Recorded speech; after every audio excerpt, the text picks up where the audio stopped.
Assalamualaikum warahmatullahi wabarakatuh. Apa kabar sobat sekalian? Semoga baik-baik saja. Jumpa lagi di channel Rahmat Remduni. Kali ini kita akan membahas berita hangat dan masih hangat diperbincangkan, yaitu terkait gugatan ijazah palsu Jokowi yang resmi dicabut ya. Ini yang sesuai dilansir oleh cnnindonesia.com. Nah, bagaimana selengkapnya langsung saja kita baca dan kita ulas. Jakarta, CNN Indonesia. Bambang Trimulyono melalui kuasa hukum mengumumkan telah mencabut gugatan terkait dugaan ijazah palsu Presiden Joko Widodo atau Jokowi. Kuasa hukum Bambang Tri, Ahmad Kosinudin, menyebut pencabutan perkara tersebut juga telah disampaikan dan diterima oleh Pengadilan Negeri Jakarta Pusat hari ini. Per hari ini tanggal 27 Oktober 2022 di PN Jakarta Pusat sekitar 14.30 WIB, ujar Ahmad Kosinudin dalam konferensi pers yang ditayangkan melalui akun YouTube-nya Kamis 27 Oktober. Kuasa hukum berpendapat penetapan tersangka dan juga penahanan kliennya akan berdampak pada proses persidangan. Penahanan, kata dia, akan berpengaruh pada proses pembuktian di persidangan. Terus terang tidak menduga klien kami Bambang Tri ini ditangkap dan ditahan, tuturnya. Padahal klien kami yang punya akses pada saksi-saksi dan data-data menjadi bahan-bahan pembuktian. Tentu saja ini akan berpengaruh pada proses persidangan, karena itulah kami bermusyawarah untuk memutuskan apa yang terbaik bagi klien kami, sambungnya. Ia menyebut hanya Bambang Tri yang memiliki akses ke saksi-saksi yang seharusnya dihadirkan dalam persidangan, sehingga Ahmad Kosinudin menilai hal inilah yang membuat pihaknya sulit untuk memberikan pembuktian. Ahmad Kosinudin mengatakan pihaknya mengambil opsi untuk mencabut perkara. Ahmad Kosinudin menilai dengan pencabutan perkara tersebut maka kasus akan ditutup atau dianggap tidak ada. Diketahui sebelumnya gugatan yang dilayangkan Bambang itu terkait dengan tudingan ijazah palsu pada tingkat SD, SMP, dan SMA yang digunakan saat mendaftarkan pemilihan presiden pada periode 2019 tahun sampai 2024. Gugatan itu didaftarkan pada Senin 3 Oktober. Dilansir SIPP PN Jakarta Pusat, Senin 3 Oktober, gugatan itu dilayangkan oleh Bambang Trimulyono. Gugatan tersebut didaftarkan dengan klasifikasi perkara adalah perbuatan melawan hukum atau PMH ya. Gugatan terregistrasi dengan nomor perkara 592-PDT-G-2022-PNJKT.PST. Dalam gugatan ini Bambang menggandeng Ahmad Kosinudin sebagai penasihat hukum. Adapun para tergugaknya adalah tergugat 1 Presiden Jokowi, tergugat 2 Komisi Pemilihan Umum KPU, tergugat 3 Majelis Permusyawaratan Rakyat MPR, serta tergugat 4 Kementerian Pendidikan, Kebudayaan, Riset, dan Teknologi atau Kemenristek Dikti. Ya sobat sekalian, jadi ini perkembangan terbaru terkait gugatan dari Bambang Tri, gugatan perdata terkait dugaan ijazah palsu Presiden Joko Widodo ya. Jadi per hari kemarin ya, 27 Oktober itu sudah dicabut ya. Kemudian sudah mendapatkan balasannya dari PN Jakpus ya, Jakarta Pusat. Nah ini sesuai yang video yang ditayangkan di YouTube-nya, konferensi pers pencabutan gugatan gitu ya.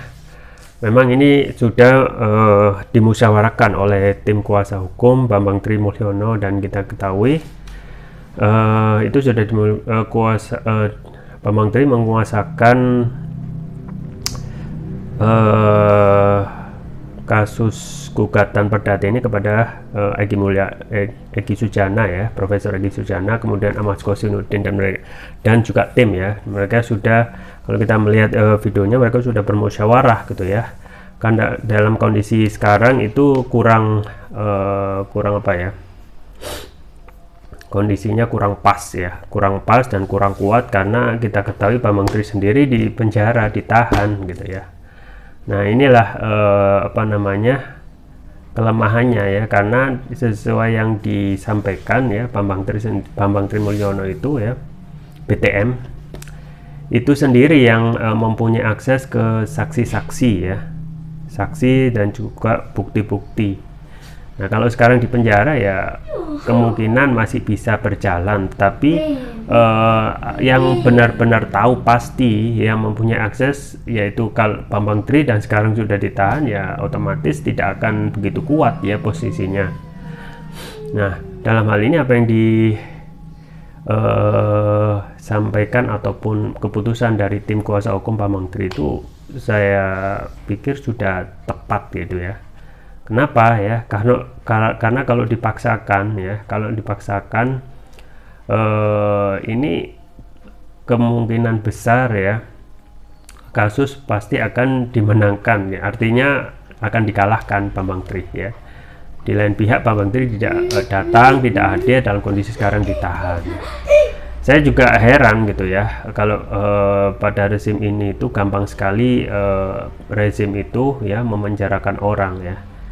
Padahal kalau kita melihat dakwaan yang kepada Bambang Tri dan juga Gus Nur ya, itu tidak masuk akal ya, melakukan penodaan agama ya terhadap mubahalah ya, berulang-ulang kali ya mubahalah ini dilakukan kriminalisasi dalam tanda kutip oleh pihak aparat ya. Kalau kita melihat nanti kalau jadi pengadilan pidananya tentang penodaan agama ya, tentu saja pasti akan menghasilkan mendatangkan ahli ya. Nah kita ingin tahu ya, tentu saja untuk yang menentukan ahli ini ya, penilaian perspektif ahli ini pasti akan menilai apakah mubahalah itu penodaan apa enggak. Kalaupun nanti terjadi penilaian itu mubahalah ya, kita perlu ya menyaksikan ya kompetensi ahli agama tersebut gitu ya. Nah itulah ya, pada rezim ini ya gampang sekali seseorang itu dipenjarakan dengan gampang ya, untuk kasus-kasus yang kalau kita melihat perbandingan yang lain ya, itu tidak begitu urgent gitu ya, dan tidak begitu jelas ya apakah itu benar-benar melakukan penodaan agama. Ini belum jelas penodaan agama. Yang jelas-jelas penodaan agama ya, yang dalam tanda kutip ya, yang merupakan sering melakukan kriminalisasi penodaan agama, stigmatisasi kepada simbol-simbol Islam yang jelas-jelas seperti itu tidak ditangani hingga sampai sini ya kan. Misalnya buzzer itu ya, buzzer ya, misalnya DS ya, itu terkait komentarnya ya di media sosial santri calon teroris itu sampai sekarang nggak ada ya, nggak ada apa namanya tindak lanjut ya, sedangkan itu bertahun-tahun ya. Sedangkan apa yang dilakukan oleh Gus Nur dan juga apa namanya Bambang Tri ini hanya untuk melakukan mubahalah yang dalam Islam ada gitu ya. Nah itu langsung dicokok ya, begitu cepat ya. Dan kalau kita melihat daftar yang masuk tim penyidik itu sampai puluhan orang ya, sampai 50 orang gitu. Buat apa banyak-banyak ya? Toh yang pertama itu ya belum jelas bahwasanya itu ada penodaan. Yang kedua ya, tim yang banyak itu kan lebih baik dimanfaatkan untuk ya apa namanya SDM-nya untuk menangani kasus yang lebih urgent, yaitu yang belum selesai ya. Misalnya penyidikan kasus Sambo yang belum, yang di sini sudah 3 bulan lebih belum selesai. Bukan Sambo, apa namanya Kanjuruhan ya, yang masih perlu. Dan juga misalnya kasus narkoba Irjen Teddy Minahasa ya, itu yang belum selesai, yang jelas-jelas tidak pidananya dan bukti dan saksi yang terindikasi jelas melakukan pidana, yaitu itulah yang harus dikerahkan. Nah ini untuk kasus yang belum jelas ya, dan kita yakin lah videonya misalnya tentang mubahalah itulah tidak ada ya unsur ya, tidak memenuhi unsur lah. Nah untuk apa yang disampaikan oleh kuasa hukum Bambang Tri ini sudah tepat ya, karena dengan dicabut gugatan ini artinya Bambang Tri ya kedepannya nanti kalau selesai masa proses persidangan pidana ya, penodaan agama, diduga penodaan agama itu selesai, itu bisa masih melakukan gugatan ulang gitu ya. Artinya ketika ini dicabut, artinya tidak ada gugatan, nol gitu ya. Dan ini juga menguatkan ya hak hukum dari Bambang Tri Mulyono sendiri ya, untuk segera untuk memberikan hak ya secara perdata untuk melakukan gugatan terkait kasus dugaan ijazah palsu Jokowi ini. Nah, apa yang disampaikan oleh tim kuasa hukum, misalnya Profesor Egy Sujana misalnya, yang merekomendasikan untuk melakukan class action, itu juga hal yang bagus sekali gitu ya. Karena apa sobat sekalian? Karena persoalan ijazah palsu itu sudah bertahun-tahun ya, nggak selesai ya. Coba dalam hal ini misalnya Bambang Tri tidak ditahan ya, kan sesuai Perma nomor 1 tahun 56 itu ya, jika ada perkara perdata dan pidana itu saling berhimpitan, maka perkara pidana bisa ditangguhkan ya sampai perkara perdata ini diselesai gitu ya. Nah ini tidak gitu, semua aturan dilanggar gitu ya. Dan seakan-akan ya pada saat rezim ini ya, hukum itu suka-suka gitu ya. Kalau melakukan pelanggaran ya, misalnya yang melanggar aparat, siapa yang mau siapa yang akan memproses, siapa yang akan bisa ataupun meminta tanggung jawab yang melakukan pelanggaran aparat gitu ya. Nah ini yang patut kita sedih gitu ya, kondisi hukum sekarang yang jauh dari kata equality before the law dan kesamaan penegakan keadilannya jauh dari kata adil gitu ya. Nah kalau dari upaya dari tim kuasa sudah berulang kali gitu ya. Kemarin itu saya dengar sudah berulang kali ya untuk melakukan penangguhan, toh tidak dikabulkan ya, penangguhan sementara untuk supaya menyelesaikan perkara perdata itu tidak dikabul. Artinya kan pelanggaran demi pelanggaran gitu ya dilakukan oleh tidak aparat ya. Ingat bahwasanya harusnya untuk kasus pidana itu harus bisa ditangguhkan ya, karena sekarang BTM atau Bambang Tri itu lagi sedang berproses ya masalah perdata. Dan tentu saja ya kita juga sepakat gitu ya, hal-hal terkait ijazah palsu itu sangat-sangat penting, bukan hal yang remeh ya. Karena kalaupun itu benar-benar ya Bambang Tri mempunyai saksi bukti yang valid dan Presiden Jokowi ya terbukti melakukan sesuai gugatan atau sesuai gugatan, kan berarti ini juga pelanggaran ya. Makanya yang bisa melakukan kekuasaan untuk melakukan misalnya pemanggilan kepada presiden ya, dan juga memproses presiden ya DPR gitu ya, DPR dan MPR ya.